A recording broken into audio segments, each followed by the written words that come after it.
낮은 자세로 오늘의 뉴스를 집중 타격하는, 사실 오늘은 이슈가 없을 줄 알았는데 그래도 타격할 게 있습니다. 뉴스 로우킥 시작할게요. 2021년 새해 첫날 1번 게스트 헬마우스 임경빈 작가 오셨습니다. 어서 오세요. 안녕하세요. 네. 명랑시사의 5분 대기죠. 헬마우스입니다. 5분 대기죠. 제가 사실 이제 24일 지난주죠. 네. 지난주에도 1시간 반 동안 이제 방송을 같이 했었고 1월 1일에도 네. 활동을 하십니다. 25일과 1월 1일에 네. 걸쳐서 이게 이제 군대나 회사 같은 데서도 누구나 피하고 싶은 당직 근무 날짜들이죠. 그래서 이 정도면은 조직에서 확실하게 불이익을 받고 있다 이렇게 네. 느낄만 한데 특별한 날에 시간이 길단 말이죠. 네. 할증됩니까 출연료? 강력하게 건의를 좀 하도록 하겠습니다. 네, 자본주의 방송이 되는 그날까지 열심히 달려보겠습니다. 여기에 작가님이 새해 복 많이 받으세요. 우리 새해 소원 하나씩 얘기하고 시작할까요? 라고 했는데 방금 안 물어보겠다고 했으니까 안 물어보겠습니다. 명랑시사 참여하는 방법 잠시 안내해 드릴게요. TBS 유튜브 채널에서 보이는 라디오로 함께 하실 수 있고요. 여러분 의견도 기다립니다. TBS 앱이나 짧은 문자 50원, 긴 문자 100원, 샵 0951로 많이 보내주세요. 할증 완전히 있다고 지금 PD가 정우종 PD가 여기다 써주셨어요. 새해 첫 소식 중에 가장 기쁜 소식이네요. 그러니까요. 우리 기쁜 마음으로 첫 번째 이슈 달려보겠습니다. 이낙연발 박근혜 이명박 사면론. 더불어민주당 이낙연 대표가 새해 벽두부터 두 전직 대통령에 대한 사면을 건의하겠다고 밝혔습니다. 청와대는 아직 건의를 해야 논의해보겠다 이런 입장인데 정치권이 술렁거리고 있네요. 예, 오늘 제가 이제 아침에 뉴스를 보고 이게 명랑시사에 아이템 없을까봐 챙겨주시는 건가 이런 생각을 했을 정도로 이제 뉴스를 이제 접하시는 분들도 놀라시고 여야 정치권들도 놀라는 어떻게 보면 좀 갑작스러운 이야기가 나왔습니다. 이 대표가 오늘 이제 현충원 참배를 한 이후에 이 두 전직 대통령의 사면 문제를 본격적으로 적절한 시기에 대통령한테 건의를 드리겠다 이렇게 말을 했고요. 올해가 이제 문재인 대통령이 일을 할 수 있는 사실상의 마지막 해다 이렇게 평가를 하면서 이럴 때 한번 풀어야 되지 않겠느냐 이런 생각이 들었다 이러면서 이제 지지층의 찬반을 떠나서 건의를 하려고 한다. 좀 굉장히 좀 강경하게 입장을 밝힌 내용이었습니다. 지지층의 찬반을 떠나기가 쉽지 않을 것 같은데 그러니까요. 결국은 올해 있을 재보궐선거를 겨냥한다면 네. 중도층을 좀 잡아보겠다 이런 이슈로 이해해도 될까요? 그런 전략인 것 같습니다. 제가 이제 이 대표가 아마도 받아보았을 보고서의 문구를 네. 추정을 해가지고 이야기를 드리자면 이럴 것 같습니다. 아마도 외연 확장이 이낙연의 최고의 장점이고 적극적으로 중도층 포섭에 나설 필요 있음 이런 보고서를 받아보고 그 수로 이 수를 생각했었던 게 아닌가. 야, 여러분은 지금 헬마우스의 관심법과 함께하고 계십니다. 그래서 새해 첫날 이낙연 대표가 왜 전직 대통령의 사면론을 꺼내들었을까 생각해보면 역시 시선은 차기 대선을 향해 가 있는 것 같아요. 그렇습니다. 그렇죠? 기본적으로는 이제 화합의 메시지라는 성격을 띠고 있어요. 야당 쪽, 특히 이제 국민의힘 쪽에서 지속적인 요청하는 목소리들이 또 있어 왔기 때문이기도 한데, 네. 그래서 바로 이제 그거에 응한 게 유승민 전 의원입니다. 유승민 전 의원 같은 경우는 제안에 적극 동의하면서 환영한다라는 입장을 밝혔고요. 우리 공화당, 박근혜 전 대통령에 대해서 이제 굉장히 이제 강력하게 지지를 하는 우리 공화당 같은 경우도 환영한다. 이런 뜻을 밝혔습니다. 네, 싫어하진 않을 것 같기는 한데 일단 이낙연 대표의 사면론에 여야 반응이 극명하게 엇갈리고 있는 건 분명히 보입니다. 말씀하신 것처럼 지금 군소 야당에서는 굉장히 환영한다. 네. 그리고 친박계에서는 환영 메시지가 잇따라 나오고 있는데 정작 거야 그러니까 국민의힘에서는 약간 반응이 조심스럽다는 느낌도 들더라고요. 그렇습니다. 일단 국민의힘 김종인 비상대책위원장은 처음 듣는 얘기다라는 반응을 보였습니다. 이거는 좀 이렇게 쉽게 표현을 하자면 띠용 이런 식의 무슨 얘기지?라는 반응에 좀 가까운 것 같습니다.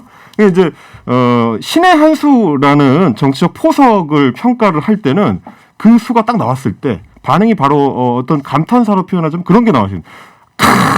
야, 이야 이런 식의 표현이 나오면 이건 신의 한 수다라고 할 수가 있을 텐데 띠용 같은 게 나와버리면 이거를 이제 야구 쪽에 속어로 치자면 네. 뜬금포다 뜬금포다라는 평가에 조금 더 가까운 지금은 그런 반응이 나온 것 같습니다. 왜 그러냐면 사실 이제 김종인 비대위원장 같은 경우는 바로 얼마 전에 두 전직 대통령에 대한 대리 사과를 했었던 그런 이력이 있단 말이죠. 네. 근데 이제 거기서 시간이 얼마 지나지 않았는데 곧바로 사면 얘기가 나왔을 때 여기 어떻게 대응을 하거나 반응을 해야 될지 약간 애매한. 이런 계획이 있었으면 미리 좀 알려주지. 그러니까요. 그런 건가요? 사과를 조금 더 빨리 했을 텐데. 그러니까 그럴 수가 있을 이게 거죠. 좀 분위기가 다르더라고요. 국민의힘 유승민 전 의원의 경우에는 적극 동의 환영 이런 얘기하고 있는데 김종인 비대위원장은 마찬가지고요. 국민의당 안철수 대표 반응도 좀 궁금한데요. 안철수 대표 같은 경우는 선거에 이용하는 방식의 사면이라면 용납할 수 없다. 이렇게 얘기를 하면서 국민적 공감대가 중요하겠다. 이런 평가를 했습니다. 역시 안철수 대표답게 모든 정치적 사면이라는 건 당연히 국민적 공감대가 필요한 거니까요. 그래요. 정론을 펼친 거에 가깝다 이렇게 볼 수 있을 것 같고 유승민 전 의원 같은 경우는 이게 이제 본인의 어떤 정치적인 대역폭하고 굉장히 좀 밀접한 연관이 있습니다. 어떻게? 그동안 유승민 전 의원 같은 경우는 2016년, 2017년 전국 당시에 박근혜 전 대통령을 탄핵하는데 이제 협조를 했었던 측에 가깝고 네. 그러다 보니까 이제 국민의힘 당내에서도 코어 지지층에서는 유승민 전 의원에 대해서 이제 비토 정서가 굉장히 좀 아직도 강하게 깔려 있는 그런 상황입니다. 그렇죠. 일단 유승민은 안 돼. 이런 정서가 국민의힘의 그 텃밭에선 분명히 있는 것 그렇죠. 같아요. 네. 그래서 이제 유승민 전 의원 같은 경우는 꾸준히 뭐라고 표현을 했었느냐면 탄핵의 강을 건너야 한다라는 표현을 했었는데 이렇게 이낙연 대표 측에서 먼저 사면론을 꺼내준다면 이 얘기를 한번 타고 넘어갈 수 있는 박근혜 탄핵과 관련된 문제를 한번 넘어갈 수 있는 기회가 될 수 있기 때문에 당연히 이제 환영한다는 입장을 밝힐 수가 있는 거죠. 그러면은 이낙연 대표가 한 자락 깔아준 셈이 되는데 그렇습니다. 이 소식을 제일 좋아할 사람이 누군가 생각해 보면 당연히 사면 대상이 된 사람들이겠죠. 이 소식을 동부구치소에 있는 이명박 전 대통령이 가장 좋아합니다라는 속보가 있는데 며칠 전에 형 집행정지 신청했다가 거절됐잖아요. 그렇습니다. 이제 17일에 코로나 검사를 받았었는데 12월 17일에 받았었는데요. 일단 음성이 나오긴 했는데 곧바로 서울대 병원에 입원을 했고요. 네. 그래놓고 23일, 12월 23일에 형 집행정지를 신청을 했었습니다. 그때 이제 밝혔던 이유가 79세의 이제 고령에다가 지병도 있기 때문에 코로나에 걸리면 굉장히 위험할 수 있다. 고위험군이다. 이런 이유를 했었는데 검찰은 30일에 불허 통보를 했습니다. 네, 불허한다. 내 사람이다. 이런 결론이 나왔는데 네. 이낙연 대표가 쓴 사면론 이게 어떤 결론으로 마무리가 될지 정말 궁금한데요. 우리 전직 작가 출신, 네. 현직 작가 겸 유튜버라고 해야 됩니까? 그렇죠. 네, 현직 작가 겸 유튜버 우리 헬마우스가 보기에는 이 사면론의 결론이 어떻게 마무리가 될 것 같습니까? 몇 가지 타례를 좀 같이 봐야 됩니다. 기본적으로는 이낙연 대표가 민주당 대표로서 힘을 쓸 수 있는 기간 자체가 그렇게 길게 남아있지 않습니다. 당장 이제 4월 재보궐선거를 앞두고 있기 때문에 아마도 이제 경선이 본격화되기 직전까지 한두 달 정도 네. 그 정도가 제대로 힘을 쓸 수 있는 마지막 시기일 것 같은데 그 기간 동안에 당내에서 일단은 이야기가 무르익을 수 있도록 이제 불을 붙여봐야 되거든요. 그런데 이번에 사면론이 나오자마자 서울시장 재보궐선거의 주요 주자이기도 한 우상호 의원부터가 반대를 하고 나섰고요. 정청래 의원 같은 경우도 5가지 항목을 들어서 이거는 아직 시기상조다. 이런 입장을 밝히고 있습니다. 그리고 이제 뭐 민주당 당원 게시판에서도 굉장히 거칠게 반대하는 반응들이 나오고 있어서 네, 뭐 난리가 났더라고요. 보니까. 과연 지금 이낙연 대표가 임기의 사실상의 막바지 상황에서 이런 반대 의견들을 돌파할 여력이 있을까? 그런 걸 봤을 때는 앞으로 한 1, 2주 내에 뭔가 이 가시적인 성과가 나오지 않으면 좀 쉽지 않겠다. 이런 정도의 전망을 해볼 수 있을 것 같습니다. 네, 헬마우스의 전망은 이낙연 대표가 힘을 확 쓸 수 있는 기간은 목련꽃이 질 무렵까지다라고 그렇죠. 얘기해 주셨어요. 한번 지켜보겠습니다. 두 번째 이슈로 넘어갈게요. 한국이 백신 후진국이라고? 지난해 백신 정국 이 하반기 내내 뜨거웠습니다. 다른 나라들은 다 맞기 시작했는데 우리는 뭐 하느냐부터 시작해서 이거 들여도 안전성이 검증되느냐. 그러니까 없으면 없어서 문제가 되고 그렇죠. 있으면 있어도 걱정이 되는 그런 상황이었는데 올해는 이 K방역 관련해서 백신 후진국이 됐다. 요거 팩트체크부터 먼저 하고 지나갈게요. 네, 제가 또 팩트체크 유튜버 아니겠습니까? 그래서 네. 새해 첫날부터 이제 이 코로나19 백신과 관련된 이야기들이 워낙 좀 뒤엉켜 있어서 사실관계를 좀 정확하게 좀 정리할 필요가 있겠다 싶어가지고 준비를 한번 해봤고요. K방역이라더니 한국이 백신 후진국 됐다라는 얘기는 제가 한번 쭉 보니까 일단 아닌 걸로 보고 시작할 수가 있을 것 같습니다. 그러면 근거를 밝혀주셔야죠. 네, 일단은 문재인 대통령이 얼마 전에 그 모더나 제약사 CEO하고 이제 직접 통화를 하면서 계약이 마무리가 됐거든요. 네. 그렇게 되면은 우리가 애초에 도입하기로 했었던 백신 4개 종류 이게 계약이 다 끝났습니다. 그래서 아스트라제네카 같은 경우는 이제 1,000만 명분 이게 올해 2월에서 3월 사이에 접종을 시작할 예정이고요. 얀센하고 이제 600만 명분, 화이자하고 1,000만 명분, 모더나 계약이 마무리되면서 2,000만 명분을 추가로 확보를 해서 총 5,600만 명분의 백신 계약은 모두 마무리가 됐다. 그리고 올 1분기에 접종을 시작할 예정이기 때문에 전체적으로 봤을 때 우리가 그렇게까지 백신 접종의 시작 시기가 늦은 것은 아니다라고 좀 평가할 수가 있을 것 같습니다. 그러면 백신 후진국이다 이런 표현은 좀 사실에서 거리가 있는 표현이 되겠네요. 그렇죠. 어디랑 비교하는지의 문제일 것 같아요. 지난 12월 초부터 이미 백신 접종을 시작한 뭐 미국이나 영국 같은 나라들하고 비교를 한다면 우리가 2달 내지 3달 정도 이제 뒤처져 있다라고 평가를 할 수가 있는데 지금 이제 우리 언론들을 중심으로 해서 나왔던 얘기는 미국, 영국이 뒤지는 수준이 아니고 우리가 전 세계에 상당히 많은 나라들에 비해서 늦다. 우리가 그동안 방역에 있어서는 한참 앞서 있다고 평가를 했었던 다른 나라들, 네. 뭐 중동 국가들이나 중남미 국가들보다도 늦다. 그러니까 우리가 백신에 있어서는 후진국이 된 상황이다라는 평가는 맞지 않는 걸로 볼 수가 있을 것 같습니다. 막연하게 우리가 남들보다 늦다라고 이야기하는 것만으로는 안 될 것 같고 종합적으로 비교했을 때 실질적으로 어느 정도 늦느냐 이걸 좀 따져볼 필요가 있을 것 같다는 얘기입니다.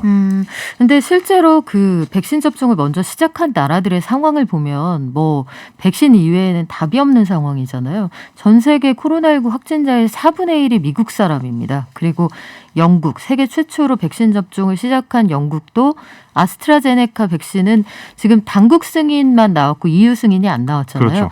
해서 거기서 처음 주사를 맞으신 할머니도 미국 백신 화이자 가지고 접종을 시작하신 지가 얼마 안 됐거든요.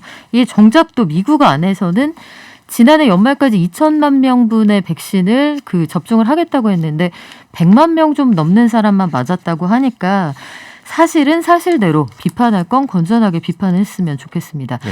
우리 상황에 대해서도 꾸준히 얘기를 해주고 계신데 계약 절차가 그럼 지금 다 마무리가 된 거고 네. 전체적으로 백신 도입이 그렇게 늦어진 것도 아니라고 얘기를 해주셨어요. 네. 이미 접종을 시작한 나라들의 상황 좀 전해주시겠어요? 일단은 지금 총괄할 수 있는 웹사이트가 생겼습니다. Our World in Data라는 사이트에서 전 세계 백신 접종 현황을 실시간으로 업데이트를 하고 있는데요. 제가 오늘 오기 전에 이제 체크를 해봤는데 12월 31일자로 어제까지 백신 접종이 전 세계에서 950만 건 정도가 이미 이루어졌습니다. 네. 그런데 중국이 450만 건으로 가장 많고 그 뒤가 이제 280만 건 정도 맞은 미국이고요. 그다음에 영국이 94만 건, 이스라엘이 79만 건 정도. 근데 이 나라들이 거의 대부분입니다. 950만 건 중에서 대다수를 이 4개 나라가 차지하고 있는 상황이고 유럽이 접종이 시작됐다고는 하는데 막상 보면은 진척 속도가 그렇게 빠르지는 않습니다. 독일만 조금 빨리 해가지고 한 13만 건 정도 맞았고 가장 느리게 지금 보이는 프랑스 같은 경우는 백신 접종 시작했는데 138건밖에 안 됩니다. 집계된 상황으로 생각보다 보면. 얼마 안 되네요. 그러니까요. 게다가 뭐 중남미 국가나 중동 국가도 우리보다 빨리 시작했다고 하는데 대부분 통계상으로 보면 3,000건, 4,000건 정도. 생각보다 굉장히 접종 속도가 느리다. 이렇게 평가할 수 있습니다. 그래요. 그리고 아직까지 안전성에 대한 의구심도 완전히 거치진 않은 상황인데 미국, 중국, 영국이 접종자의 대부분을 차지하는 데에는 그럴 만한 이유가 있을 것 같네요. 그렇습니다. 좀 전에 진행자께서도 이제 그 나라들이 워낙에 좀 급한 네. 상황이다라는 거를 말씀을 해주셨는데 또 하나는 뭐냐면 백신 같은 경우는 자국 제약회사가 개발한 거를 자국에 공급하는 게 1차적 원칙입니다. 그러다 보니까 그런 경우가 발생한 게 이제 그 나라들에서 먼저 접종이 시작된 이유이기도 하고요. 또 하나 다른 경우에는 이 백신을 개발하는 과정에 굉장히 많은 돈을 투여를 해가지고 그래서 그걸 지원을 했던 경우 그렇죠. 그럴 때는 이제 사실상 자국이 개발한 거와 비슷하게 평가를 해주는 그런 요소가 있습니다. 그래서 지금 이제 백신을 미리 맞은 나라들이 대부분 영국, 미국, 중국 이런 나라들이 그런 나라들에 해당한다라고 볼 수 있을 것 같고요. 이스라엘이나 독일 같은 경우도 백신 개발 국가거나 혹은 굉장히 많은 돈을 이미 지원을 했던 그런 나라들이라고 볼 수 있기 때문에 마찬가지로 평가할 수 있을 것 같습니다. 네, 지금 방송 중에 유튜브로 의견 주시는 페로토스님 계약한 적 없다. 팩트체크 똑바로 해라 이렇게 말씀하셨는데요. 모더나 건이 화상통화하던 당시에는 사실상 계약 완료. 실질적으로 계약서에 사인은 안 한 상태라고 했는데 오늘 아마 계약 절차가 마무리되고 있다. 이런 얘기가 다시 새로 나온 것 같고요. 네. 그전에 계약 절차가 마무리되고 있다라는 건 한국 정부 발로 나온 게 아니고 모더나에서 공식 홈페이지를 통해서 고지한 내용입니다. 네, 그리고 아스트라제네카의 경우에는 계약이 완료된 지 사실은 좀 된 내용이니까 그 부분은 저희가 확실히 알려드리고 넘어가겠습니다. 네. 그런데 백신을 일단 만들었어요. 말씀하신 것처럼 화이자 같은 경우에도 상황이 급한 미국하고 기술이 좀 괜찮은 독일하고 합작을 해서 만들었단 말이에요. 그런데 독일이든 미국이든 백신을 만들고 접종이 시작된 나라에서도 수급이 원활하지 않다. 이런 얘기가 나오는데 이건 무슨 소리죠? 특히 지금 화이자 백신 같은 경우가 그렇습니다. 독일을 비롯해서 이제 유럽에서도 이번 주부터 공급하고 접종이 시작이 됐는데 오히려 그 바람에 미국 같은 먼저 맞은 나라들한테 추가 공급이 지금 안 이루어지고 있다는 뉴스 보도들이 나오고 있는데 이게 왜 그러냐면 일단은 이 백신이 좀 기존에 우리가 익숙한 방식으로 만들어지지 않았기 때문입니다. 메신저 RNA 방식으로 백신을 만들었기 때문에 제약회사들이 기존에 운영하고 있던 공장들 그 생산 라인에 맞춤형으로 만든 게 아니다 보니까 생산의 속도를 지금 못 내고 있어요. 그래서 빠르게 공급하고 많이 공급하는 게 좀 어려운 상황이고 미국 같은 경우도 바로 얼마 전에 화이자하고 추가 공급 계약을 맺었다고는 하는데 막상 언제 준다는 거는 지금 확정을 못 하고 있는 그런 상황입니다. 그래서 네. 화이자 백신을 이제 공급을 받겠다고 했었던 나라들 그래서 이제 한국보다 빠르다라고 평가를 받고 보도도 많이 됐었던 뭐 호주나 뉴질랜드 같은 이런 나라들도 체크를 해보니까 화이자 백신 접종이 3월부터 시작되는 일정으로 잡혀 있습니다. 그러니까 막상 선구매를 했는데 아직은 물량을 못 받은 그런 상황이고요. 일본도 한국보다 빠르다라고 처음에 평가를 받았었는데 알고 보니까 2월에 화이자 백신 접종하는 게 초도 물량 1만 명분밖에 안 됩니다. 그래서 일단은 의료진만 대상으로 시작을 하고 고령자 접종이 3월 말에서 4월 초, 기초질환자, 기저질환자가 4월 이후에 예정돼 있다. 이거는 일본 후생성에서 밝힌 내용입니다. 이런 것들을 종합적으로 보면 결국에는 아스트라제네카 백신 접종을 2월에 시작하기로 예정하고 있는 우리랑 비교했을 때 과연 다른 소위 선진국들이 우리한테 얼마나 앞서 있는가 이런 걸 좀 꼼꼼하게 볼 필요가 있는 것 같습니다. 네, 그리고 마지막까지 안전성 검증이 좀 필요한 것들도 있거든요. 아스트라제네카의 경우에는 EU에도 지금 승인 사용 신청을 아직 안 한 상태입니다. 영국 안에 있는 식약처의 승인만 받은 상태이기 때문에 상황을 좀 여유 있게 보시라고 말씀드리긴 그렇지만 좀 차분하게 보실 필요는 있을 것 같아요. 이게 참 표현에 묘가 있는 것이 늦어도 3월, 네. 이르면 3월. 이 표현 안에서 굉장히 많은 감정과 어떤 방역의 정치와 이런 게 느껴지기도 하는데요. 그렇다면 한국이 백신 후진국이다 이런 표현은 좀 과하다고 볼 수도 있는데 빨리 시작한다고 해서 빨리 끝낼 수 있는 건 아니다. 이건 또 무슨 얘기죠? 제가 이제 그 말씀을 자주 드리고 있는데요. 코로나 국면을 끝내려면 결국에는 집단 면역을 확보해야 된다라는 거는 뭐 잘 알려져 있는 내용이죠. 그러려면은 굉장히 많은 숫자의 접종이 빠르게 이루어져야 됩니다. 근데 좀 전에도 설명드렸다시피 mRNA 방식의 백신들은 이제 운송이나 보관이나 접종 방식 자체가 굉장히 까다로워서 지금 미국에서도 제대로 속도가 안 나고 있다는 평가가 나오고 있습니다. 화이자 백신 같은 경우는 일단 영하 70도 상태에서 유통을 시켜야 되고 백신을 꺼낸 다음에 다시 녹여야 되는 과정이 필요하고요. 녹이고 나면 백신하고 식염수를 일정 비율로 섞어야 됩니다. 그 비율이 틀리면은 또 그걸 버려야 되는 이게 그런 문제가. 완제품이 아니고 섞어서 써야 되는 거군요. 그렇습니다. 그래서 미국 내에서도 전문가들 입장에서는 화이자가 이거 완제품도 아닌 상태에서 빨리 출시하느라고 이렇게 내놓은 거 아니냐라는 비판이 있을 정도니까요. 그리고 이제 섞고 나면은 6시간 이내에 접종을 끝내야 되기 때문에 일반적인 병원이나 일반적인 의원에서 이 백신 접종을 할 수 있는 수준이 아닙니다.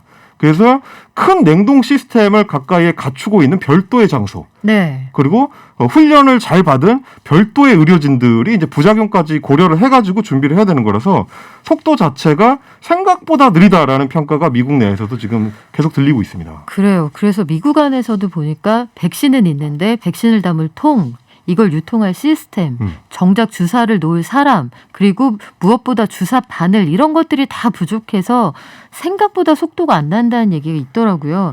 모더나의 경우에도 국내에서 위탁 생산을 할 수 있다 이런 얘기가 나와서 작년 연말에 뭐 관련주가 굉장히 상승하기도 했는데 미국은 대규모 수송 작전을 편다고 해서 이 군인이 수송 책임자로 네. 임명이 됐잖아요.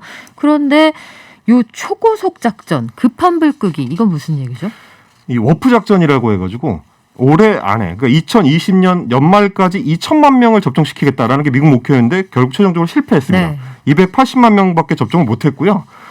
백신 접종을 준비하는 과정을 보니까 자꾸 오배송, 그러니까 다른 데로 엉뚱한 데로 배송이 되거나 중간에 온도 유지를 못 해가지고 백신을 폐기하게 되거나 이런 문제점들이 생기는 걸 보니까 이 화이자 백신을 중심으로 한 이 새로운 백신에 대한 유통 체계가 미국 내에서도 제대로 안 갖춰졌다 이런 평가가 나오고 있고 제가 이제 이번에 보니까 미국 그 CNN의 의료 분석 자문위원으로 참여하고 있는 네. 리아나 웬 교수, 조지 워싱턴대 의학 교수인데요. 이분 인터뷰에 뭐라고 했냐면 지금 속도로 접종을 하면 집단 면역을 위해서 80% 접종을 하는데 필요한 시간이 10년이다. 10년이요? 10년이 걸린다. 이런 평가를 했습니다. 원래 주사 맞고 한 반년이면은 집단 면역이 형성된다 이런 전망이 있지 않았습니까? 그게 원래 목표였는데 네. 지금 막상 화이자 백신을 시작을 해보니까 생각보다 속도가 너무 안 나온다. 접종의 속도가 너무 느리다. 그렇죠. 네. 그러다 보니까 지금 현장에서는 결국에는 화이자나 모더나 같이 특수한 유통체계가 필요한 백신으로는 안 되겠다. 집단 면역을 확보하려면 아스트라제네카나 얀센이나 노바백스 같은 기존에 우리가 익숙한 방식의 바이러스 단백질 방식의 백신이 보급돼야 된다. 결국에는 대량 유통이 가능하고 대량 생산이 가능한 그런 게임 체인저들이 추가로 나와야 그제야 우리가 집단 면역을 얘기할 수 있겠구나라는 평가가 나오는 거고요. 그래서 결국에는 지금 미국이나 영국이 백신 접종을 시작한 거는 네. 워낙 자국의 상황이 급하게 돌아가니까 의료진들의 안전, 기저질환자들의 최소한의 안전을 확보하기 위해서 일단 그 물량을 공급하는 쪽에 가깝고 우리가 기대하는 이 코로나 상황을 완전히 끝낼 수 있는 집단 면역이라는 거는 우리가 백신 접종을 하게 될 아스트라제네카 같은 백신들이 본격적으로 보급되는 네. 올해 1, 4분기 이후가 될 것 같다. 그러면 그렇게 좀 넓은 시각에서 보자면 우리가 준비하고 있는 백신 스케줄이 다른 나라에 비해서 과연 늦었는가라는 생각을 할 수가 있는 거고 결국 그래서 제가 말씀드렸던 시작은 빨리 할 수 있어도 네. 끝내는 건 빨리 하지 못할 가능성이 있다. 이런 얘기입니다. 참 한편으로는 우리가 늦은 게 아니라고 하니 다행이기는 한데 집단 면역의 시점이 예상보다 늦을 수도 있다는 게 걱정스럽기도 하네요. 4958님, 우리나라는 백신만 맞으면 다 해결될 걸로 믿는 묘한 믿음이 있는 것 같아요. 물론 그 백신에 대한 기대가 뭐 지푸라기라도 잡고 싶은 마음도 있는 거겠죠. 2021년 전망 첫 번째 얘기는 코로나19였고요. 우리 마스크 없는 오늘 맞이할 수 있을지 잠시 후 김호란 교수님 모시고 다시 찾아올게요. 헬마우스 어디 가지 마세요. 네, 알겠습니다.